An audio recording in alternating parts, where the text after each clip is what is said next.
আসসালামু আলাইকুম। এসএসসি ২৬ এবং ২৭ ব্যাচ। আজকে আমি তোমাদের এই ভিডিওর মধ্যে টেস্ট পেপারের আদ্যোপান্ত বিষয়াবলী নিয়ে কথাবার্তা বলব। অর্থাৎ ধরো তুমি বাজার থেকে একটা টেস্ট পেপার কিনলা। সেটা হচ্ছে যে টেস্ট পেপার, মেডিজি, সাপ্লিমেন্ট যেটাই হোক না কেন, আমাদের all in one master book available আছে, সেটাও নিতে পারো।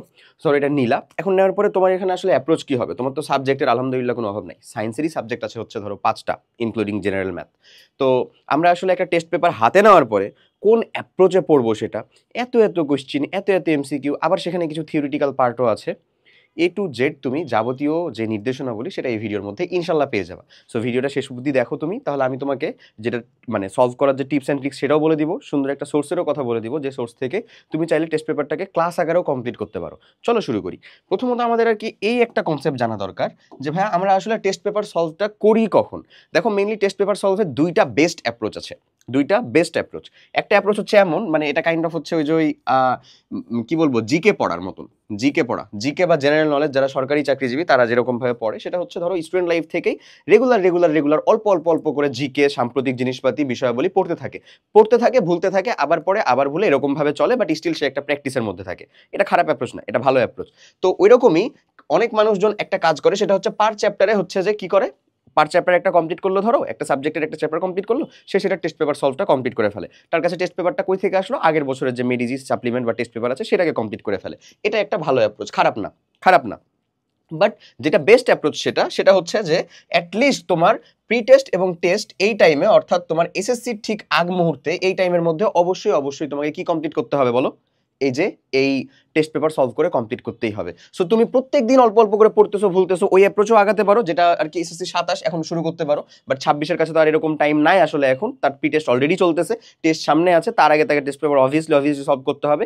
যারা ওরকম করছো তাদের জন্য টিপস অ্যান্ড ট্রিক্স থাকবে, অ্যাজ ওয়েল অ্যাজ যারা এখন থেকে টেস্ট পেপার সলভ করার চিন্তা করতেছো তাদের জন্য ফুল একেবারে 9 নক্ষত্র এখানে দেওয়া আছে। তো ওইরকম করতে পারো। আর না হলে অনেক মানুষজন আছে যারা হচ্ছে সরকারি চাকরির এক্স্যাক্টলি হচ্ছে ধরো 2 মাস আগে থেকে ঠাড়া একেবারে পড়া শুরু করবে, ইনশাল্লাহ ওরাও হচ্ছে যে খারাপ করে না। তবে নেক্সট প্রসেসটা একটু রিস্কি, কারণ তোমাকে টাইম মেনটেন করে কিন্তু পড়াটা কমপ্লিটও করতে হবে, আর তুমি আবার অন্যান্য কিছু ভুলে গেলে হবে না। তো ঠিক সেরকমই আসলে। সো এই প্রসেসটা রিস্কি, বাট এখানে ফলাফল বেশি আসবে বা উপকার বেশি আসবে।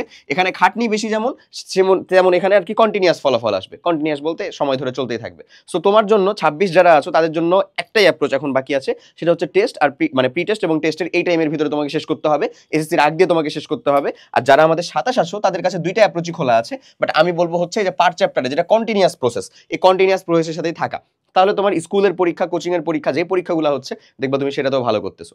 এখন টেস্ট পেপার সলভ করার ক্ষেত্রে ম্যাক্সিমাম আমরা দেখবো যে এখানে আসলে 3 ক্যাটাগরির স্টুডেন্ট এখন আমরা অ্যাভেলেবেল পাবো। এটা 26-27 সবার জন্যই বলতেছি, বিশেষ করে 26 যারা আছো তারা আরো বেশি মিলাতে পারবা। 27-এর ক্ষেত্রে তার বার্ষিক পরীক্ষার কনসেপ্টটা চিন্তা করতে পারো। ওকে, সো ধরো হচ্ছে তোমার সিলেবাস ডান, এই অংশটা আমরা জাস্ট 10% পাবো, 10 to 20%, এর বেশি আমরা পাবো না।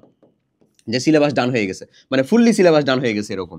সব থেকে বেশি অংশ পাবো হচ্ছে 50%-এর বেশি ডান, এইটাতে পাবো হচ্ছে সব থেকে বেশি, মানে আমাদের কিছু অংশ বাকি আছে, বাট 50%-এর বেশি হচ্ছে যে আমাদের ডান হয়ে গেছে এমন।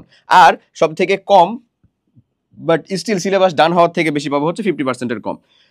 তুমি যেই ক্যাটাগরিরই হও, তোমার প্রত্যেকটা আলাদাভাবে আমি হচ্ছে তোমাদের জন্য মানে নিয়মাবলীগুলো বলে দিব, যে টেস্ট পেপারটাকে কিভাবে অ্যাপ্রোচ করবা, কিভাবে ধরবা। সো তুমি চাইলে সেই অংশগুলোতে দেখতে পারো। প্রথমে আমি বলি যাদের সিলেবাস ডান তাদের জন্য। যাদের সিলেবাস ডান তাদের এখন ম্যাক্সিমাম টাইম দেওয়া লাগবে হচ্ছে বোর্ড কোয়েশ্চেন সলভে। ম্যাক্সিমাম টাইমই বোর্ড সিকিউ, বোর্ড এমসিকিউ সলভে, ম্যাক্সিমাম টাইম। ঠিক আছে, তোমার এখন কাজই থাকবে হচ্ছে নাওয়া খাওয়া ঘুম বাদ দিয়ে সুন্দর মতন কি করা, টেস্ট পেপার সলভ করা, বোর্ড কোয়েশ্চেন সলভ করা। তুমি টেস্ট পেপার বা বোর্ড কোয়েশ্চেন সলভের অ্যাপ্রোচে কি যাবা, তুমি টেস্ট পেপার বা বোর্ড কোয়েশ্চেন সলভের অ্যাপ্রোচে যাবা হচ্ছে এইটা 10/100। তোমার ক্ষেত্রে কোনো দেখা নাই সিওর সিকিউ টাইপের চ্যাপ্টার কোনটা, তোমার জন্য সব চ্যাপ্টারই হচ্ছে যে গুরুত্বপূর্ণ চ্যাপ্টার। সব চ্যাপ্টার থেকে ধরো তুমি উত্তর করার মতন ব্যাকআপ রাখো, যেহেতু তুমি আসলে সিলেবাস কমপ্লিট করে ফেলছো, তাই তোমার জন্য টার্গেট থাকবে তুমি 10টা করে সিকিউ কমপ্লিট করবা প্রত্যেকটা চ্যাপ্টারের, এবং 100টা করে এমসিকিউ কমপ্লিট করবা। এখন চিন্তা হতে পারে যে ভাই এটা তো অনেক কম, এটা তো আমি পারো। জরুরিটা হচ্ছে যে ধরো তুমি হচ্ছে যে লিটারেলি একটা মাঠের ভিতরে আছো। আমার কথা হচ্ছে তুমি যাত্রা শুরু করলা ভাই এই পয়েন্টটা থেকে, তোমার মেইন ফোকাস বা মেইন টার্গেট থাকবে তুমি যাত্রা কমপ্লিট করে আবার হচ্ছে যে আগের অবস্থাটায় ফিরে আসার পরে তুমি যখন বুঝে ফেললা যে তোমার আসলে পড়াশোনার রেঞ্জটা এত বড়, তারপরে তুমি সেটাকে ঠিক করার জন্য মাঝ বরাবর ঢুকতে পারো। মাঝ বরাবর মানে আরো ডিপ ইন ডিটেলসে যতটা ইচ্ছা ঢুকতে পারো। বুঝতেছো জিনিসটা, বুঝতেছো আমার কথাটা, এরকম ভাবে যেতে পারো। এটা হচ্ছে একটা বেস্ট অ্যাপ্রোচ। মানে অ্যাটলিস্ট তুমি প্রথমে একটা ওভারভিউ দিয়ে দিলা, দ্যাটস আমি তোমাকে বলতেছি 10/100 সিকিউ কমপ্লিট, মানে 10/100 মানে হচ্ছে 10টা সিকিউ 100টা এমসিকিউ। এখন এই সিকিউ গুলা কেমন হবে? অবভিয়াসলি রিপিটেড টাইপ হবে না, এটা হচ্ছে তোমাদের জন্য সর্বসাধারণ কথা। এবং তোমার জন্য আমি বললাম সকল চ্যাপ্টার মাস্ট, সকল চ্যাপ্টারই হচ্ছে তোমার জন্য মাস্ট, সকল চ্যাপ্টার হচ্ছে তোমার জন্য মাস্ট। ক্লিয়ার?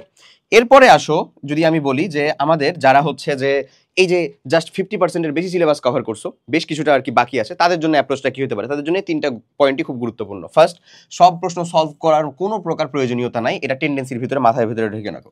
যেটা হচ্ছে সব সলভ করা লাগবে এমন কিন্তু না, সব আমাকে সলভ করা লাগবে না। ঠিক আছে? এটা যারা 50%-এর বেশি ডান আছে তাদের জন্য বলতেছি, যারা 50%-এর কম ডান আছে তাদের জন্য বলতেছি। সব কোশ্চেন আমার সলভ করা লাগবে না। ওটা নিয়ে চিন্তা করো না যে একটা চ্যাপ্টারের আন্ডারে ভাইয়া, জীবাশ্ম চ্যাপ্টারটার আন্ডারে প্রায় হচ্ছে যে 50টা মতন সিকিউ কোশ্চেন আছে, সবগুলো সলভ করবো? উত্তরটা হচ্ছে না, সবগুলো সলভ করা লাগবে না। এখানে তোমাকে কি করতে হবে? তোমাকে 2টা অ্যাপ্রোচে যেতে হবে। ফার্স্ট অফ অল, মূল থিম বা আমাদের টাইপটা ধরে ওই টাইপের আন্ডারে যে একটা সিকিউ তুমি কমপ্লিট করছো, এটাকে মেক শিওর করতে হবে। এটাকে মাস্ট মেক শিওর করবা, এটাকে মাস্ট মেক শিওর করবা। এখন যারা 50%-এর বেশি ডান করে আসো তাদের জন্য সিম্পল সাজেশন হচ্ছে তোমরা চেষ্টা করবা প্রত্যেকটা চ্যাপ্টারকে টাচ করার, অ্যাটলিস্ট মিনিমাম প্রত্যেকটা অংশ থেকে। তুমি জানো আসলে তোমাদের তো সিকিউ লিখতে হবে এখন 4টা, তুমি মিনিমাম হচ্ছে 6টা চ্যাপ্টারকে একেবারে ফিক্স ধরবা যে এই 6টা চ্যাপ্টার থেকে যদি সিকিউ আসে তুমি লিখবাই, তাহলে ওই চ্যাপ্টারটি তোমার জন্য মাস্ট, ওই চ্যাপ্টারটি তোমার জন্য মাস্ট। এই 10/100 ওই চ্যাপ্টারটি তোমাকে কি কমপ্লিট করতে হবে? সায়েন্সের সাবজেক্টের কথা বলতেছি। ওই চ্যাপ্টারটি তোমাকে অবশ্যই সিকিউ এই 10টা এবং 100টা এমসিকিউ এটুকু মাস্ট কমপ্লিট করতে হবে। ঠিক আছে? জিনিসটা ক্লিয়ার? কয়টা? 6টা। মানে অলরেডি তুমি 2টা ব্যাকআপ রাখতেছো, যাতে একটা এদিক ওদিক হয়ে গেল আর একটা ব্যাকআপ আকারে থাকে।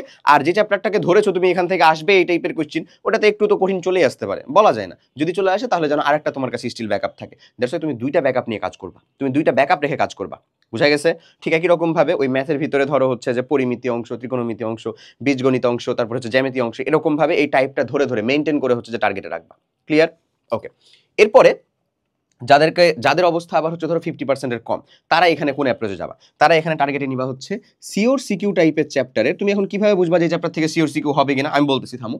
সিওর সিকিউ টাইপের চ্যাপ্টার 5টা কমপ্লিট করবা, 5টা ভ্যা। তোমার প্রত্যেকটা সাবজেক্টে, ধরো কেমিস্ট্রিতে যদি আমি বলি, তোমার কেমিস্ট্রিতে যে সাবজেক্টগুলো আছে তার ভিতরে তোমার ধরো 7টা কোশ্চেন আসবে, 4টা কোশ্চেন লিখতে হবে। পদার্থের গঠন, তারপরে পর্যায় সারণী, তারপরে আসে মৌলের ধারণা, তারপরে আছে হচ্ছে তোমার রাসায়নিক বিক্রিয়া, তারপরে আছে হচ্ছে যে ওই যে আমাদের জীবাশ্ম। ইন টোটালে হচ্ছে যে এই কয়টা চ্যাপ্টার হচ্ছে তোমার জন্য অ্যাভেলেবেল আছে, তাই না? সো এই কয়টা চ্যাপ্টারের মানে টোটালে আসেই ধরো হচ্ছে যে আমাদের 5টা চ্যাপ্টার, তার ভিতরে জীবাশ্ম থেকে 2 সেট সিকিউ কোশ্চেন একেবারে ফিক্সড, ইনশাল্লাহ 2 সেট সিকিউ কোশ্চেন চলে আসবে। সো তুমি যদি ওই একটা চ্যাপ্টার করো তাহলে ওখানে 2 সেট কোশ্চেন হয়ে গেল। তারপরে তোমার টার্গেট থাকবে আর 3টা চ্যাপ্টারকে কমপ্লিট করা। সেক্ষেত্রে আমি বলবো পর্যায় সারণী মাস্ট কমপ্লিট করা, এবং হচ্ছে তোমার যে মৌলের ধারণা সেখান থেকে তো একটা কোশ্চেন থাকবেই। এছাড়াও তুমি রাসায়নিক বিক্রিয়াও কমপ্লিট করতে পারো, সহজ হবে বেশি, মানে কম এফোর্ট দিয়ে তুমি বেশি আউটপুট নিয়ে আসতে পারবা। এবং ঠিক এরকম ভাবে এই যে তোমার এই 50%-এর যাদের বেশি ডান এবং 50%-এর যাদের কম ডান, এদের জন্য আমরা কিন্তু এই সিরিজটা খুব দ্রুতই নিয়ে আসবো। বারবার তোমাদেরকে বলতেছি যে সিরিজটা চলে আসবে। কেন নিয়ে আসা হচ্ছে না? কারণ রিভিশন টাইমে আমরা দিতে চাচ্ছি অ্যাকচুয়ালি, নাথিং এলস। ওগুলো আমাদের শুট ডান হয়ে গেছে। তো এক্স্যাক্টলি একটা সাবজেক্টের একটা চ্যাপ্টারের টপিক অ্যানালাইসিস, যে ভাই এই টপিক কয়টা তুমি পড়ো, তুমি এখান থেকে মাস্ট কমন পেয়ে যাবা, ইনশাল্লাহ কমন পেয়ে যাবা। ওই জিনিসটা তুমি খুব দ্রুতই আমাদের চ্যানেল থেকে পাওয়া শুরু করবা। রিভিশন প্রোগ্রামটা শুরু হলেই আমরা হচ্ছে যে ওইরকম ভাবে দিয়ে দিব আমাদের যে লাস্ট শর্ট রিভিশন প্রোগ্রাম আছে সেটা।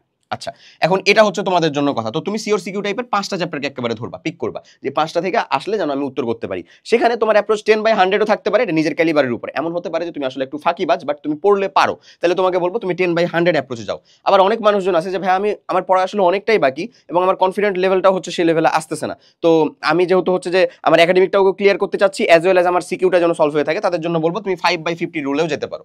এটাও যাওয়া যায়, এটা যাওয়া যায় না এমন না। ওই যে বললাম, তুমি এখান থেকে শুরু করছো, একবার ঘুরে আবার শেষ করো, তারপরে হচ্ছে যে আরামসে হচ্ছে যে ভেতরে ঢুকো, তারপরে টাইমে ভেতরে ঢুকো। তোমার কাছে টেস্ট পরীক্ষার পরেও তো টাইম আছে, মানে রিভিশন করার, কমপ্লিট করার, তারপরে ভেতরে ঢুকো। ক্লিয়ার?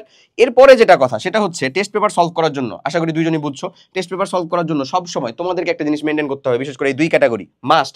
সেটা হইলো যে তুমি সব সময় হচ্ছে যে লিখে প্র্যাকটিস করবা। একটা মিনিমাম সিকিউ, যে তুমি 10টা সিকিউ যে লিখতেছো বা 5টা সিকিউ যে পড়তেছো, তার ভিতরে মিনিমাম একটা সিকিউ মাস্ট একেবারে হরফ করে ধরে ধরে লিখে প্র্যাকটিস করবা, অ্যাজ ওয়েল অ্যাজ সময় মেনটেন করে হচ্ছে প্র্যাকটিস করবা। সময় মেনটেন মানে কি? একটা সিকিউ এর জন্য তুমি টাইম পেতে পারো হচ্ছে হাইয়েস্ট 22 থেকে 25 মিনিট। ওই 25 মিনিটের ভিতরে তুমি আসলে এটাকে সম্পূর্ণ লিখে শেষ করতে পারছো কিনা, বোর্ডে কিরকম ভাবে লিখলে কোশ্চেনের উত্তর করা যায় সেটা যেন কমপ্লিট করতে পারো।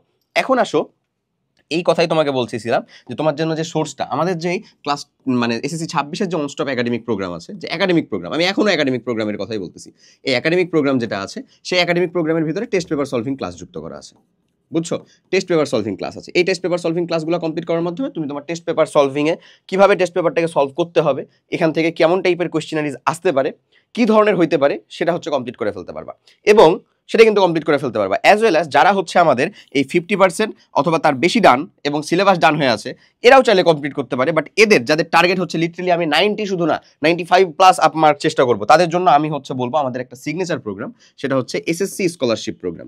এই এসএসসি স্কলারশিপ প্রোগ্রামের মধ্যে এই এসএসসি স্কলারশিপ প্রোগ্রামের ভিতরে যে জিনিসটা আছে সেটা হচ্ছে যে আমাদের একটা চ্যাপ্টার থেকে এসএসসি প্লাস যে জিনিসপাতিগুলো হয়, আমি এইচএসসির কথা বলতেছি না যে এসএসসি প্লাস মানে এইচএসসি না, কোন একটা কনসেপ্টের ভিতর থেকে তোমার গতানুগতিক কনসেপ্টের ভিতরে যে পেঁচাইতে পারে, সে পেঁচানো জিনিসপাতিগুলোকে খুব ভালো মতন করে সলভ করে দেওয়া আছে। এখানে বেশ কিছু এসএসসি প্লাস এমসিকিউ এবং সিকিউ কোশ্চেন সলভ করে দেওয়া আছে তোমার প্রত্যেকটা যে সায়েন্সের সাবজেক্ট আছে 5টা, সে 5টা সাবজেক্টের। কারণ আমাদের মেইন টার্গেট ওগুলাতে প্রথমে ভালো করা, আমি ওগুলাতে মেক শিওর করবো আমি যেন 95+ মার্ক কমপ্লিট করতে পারি। ওই হার্ড কোশ্চেনগুলো পারলে বিলিভ মি তুমি ইজিয়ার কোশ্চেনগুলোও পারবা, ওই কোশ্চেনগুলোর কনসেপ্ট থাকলে তুমি ইজিয়ার কোশ্চেনগুলোও পারবা, আবার হচ্ছে হার্ড যদি আসে ওইরকমই যদি আসে তাহলে ওগুলোও পারবা। এটা কাইন্ড অফ এক ঢিলে দুই পাখি মারার মতন। সো তুমি ডেসক্রিপশন বক্স বা কমেন্ট বক্সের ভিতরে পাবা, ডেসক্রিপশন বক্স থেকে আমি বলবো যে এসএসসি স্কলারশিপ প্রোগ্রামের যে আমাদের ডেমো ক্লাসগুলো আছে সেগুলো অবভিয়াসলি চেক করবা। এই দুই ধরনের মানুষজনগুলো তারা অবশ্যই চেক করবা। ডেমো ক্লাসগুলো তুমি দেখলেই বুঝতে পারবা যে আমরা কিরকম ভাবে সেখানে হচ্ছে যে আসলে তোমাদেরকে পড়াটা কমপ্লিট করাইছি। সো তুমি ওটা চেক করে তুমি ওখানে যুক্ত হয়ে যেতে পারো। এটা তোমার এক্সট্রা পড়ার জন্য, কারণ তোমাদের পড়া কিন্তু ম্যাক্সিমাম অনেকটা ডান। যারা এখনো 50%-এর কম তাদের আমি পার্সোনালি হচ্ছে রেকমেন্ড করবো না আমাদের ওই স্কলারশিপ প্রোগ্রাম, কারণ তোমাকে আসলে আমি বলবো যে তুমি আসলে হচ্ছে যে মানে ভেসে থাকো, আগে তীরে পৌঁছানোর মতন ব্যবস্থা করো। ওই তীরে পৌঁছানোর জন্য ব্যবস্থা করতে তোমাকে আমি বলবো যে অনস্টপ একাডেমিক প্রোগ্রামের টেস্ট পেপার সলভিংটাই কমপ্লিট করো। এইখানেও সিকিউ সলভ করা আছে, এখানেও সিকিউ সলভ করা আছে। পার্থক্যটা কি বুঝতে পারছো? পার্থক্যটা কোথায়? এখানকার যে সিকিউ সলভ সেটা হচ্ছে গতানুগতিক যে বোর্ড সিকিউ সলভ, কিভাবে লিখলে মার্ক পাবো, কিভাবে লিখাতে হয়, কিভাবে উত্তর করতে হয়, কিভাবে দ্রুত উত্তর করা যায়, A to Z এগুলো আলোচনা করা আছে। ওই সেম জিনিসটা করা আছে হচ্ছে এইখানে, কিভাবে লেখা লাগবে, কিভাবে MCQ tips and tricks follow করে আমরা হচ্ছে উত্তর করতে পারবো, এই জিনিসটা লেখা আছে। কিন্তু এগুলা প্রবলেম হচ্ছে এসএসসি প্লাস, এগুলা প্রবলেম হচ্ছে তুমি দেখো না বোর্ড কোশ্চেনের ভিতরে একটা এদিক ওদিক কোশ্চেন 95+ হচ্ছে যে মার্কের জন্য আটকে দেয় আমাদেরকে, একটা খালি এদিক ওদিক কোশ্চেন। যেমন আমার কাছে স্টিল ওই যে মনে আছে আমার বেলা হচ্ছে আসছিল, আমি দুই পাহাড়ের মাঝখানে দাঁড়ায় আছি, এখন এর ভিতরে আমি এখান থেকে চিৎকার দিলাম, তারপরে একদিকে দৌড় দিলাম, এগুলা তো গতানুগতিক আমাদের প্রতিধ্বনির কোশ্চেন। বাট এই দিক থেকে আমি দাঁড়ায় আছি, আমি দৌড় দিই না, এখান থেকে আসলো, এখানে লাগলো, আবার এখানে গেল, আবার এখানে লাগলো, ধরো 3-4 বার আসলো, তাহলে আমি প্রতিধ্বনি কয়বার শুনতে পাবো বা কয়বার শুনতে পাইলাম, বা দ্বিতীয় বা তৃতীয় প্রতিধ্বনি কতক্ষণ পরে শুনতে পারবো। এই টাইপের যে জিনিসপাতিগুলা একটু পেঁচানো জিনিস না তোমার গতানুগতিক কনসেপ্টের থেকে, ওই জিনিসগুলোকে আমাদের ওখানে সলভ করে দেওয়া আছে। সো তুমি যদি ডেসক্রিপশন বক্স বা কমেন্ট বক্স থেকে ওটাকে চেক করো তাহলেই দেখতে পাবা। ঠিক আছে? তাহলে আশা করতে বুঝাইতে পারছি যে তোমাকে আসলে টেস্ট পেপার সলভিংটা তোমার কোন ক্যাটাগরিতে তুমি আসলে অবস্থান করতেছো, কোন টাইমটা থেকে সলভ করা লাগবে, এবং সলভ করার ক্ষেত্রে তুমি মেইন থিমটা কোনটা কাজে লাগাবা সেটা A to Z বুঝতে পারছো। তো সবাই অনেক অনেক ভালো থাকো, দেখা হবে পরবর্তী কোনো একটা ভিডিওতে। আল্লাহ হাফেজ, আসসালামু আলাইকুম।